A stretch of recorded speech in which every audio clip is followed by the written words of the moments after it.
السلام علیکم پیارے بچوں، آج کی اردو کہانی کا نام ہے الٹ پلٹ۔ ابا نے کہا کمرہ صاف کرو۔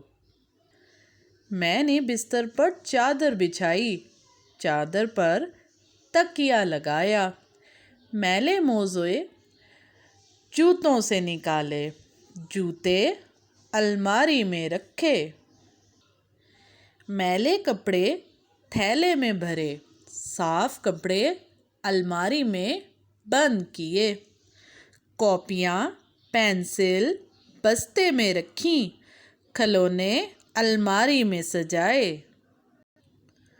کوڑا کوڑے دان میں ڈالا، کمرہ صاف ہو گیا۔ امی نے کہا تمہارا چشمہ کہاں ہے؟ میں نے چادر جھاڑ کر ڈھونڈا، تکیہ پلٹ کر ڈھونڈا، جوتے الٹ کر ڈھونڈے، موزے جھٹک کر ڈھونڈا، کاپیاں پینسل ٹٹول کر ڈھونڈا، کھلونے بکھیر کر ڈھونڈا، میلے کپڑے نکال کر ڈھونڈا، صاف کپڑے پھیلا کر ڈھونڈا، کوڑے دان انڈیل کر ڈھونڈا، یہ رہا چشمہ۔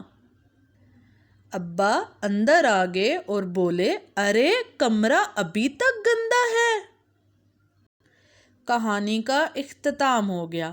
امید ہے پیارے بچوں آپ کو آج کی کہانی الٹ پلٹ بہت پسند آئی ہوگی۔ Don't forget to subscribe our YouTube channel and press the bell icon for more such videos. خدا حافظ۔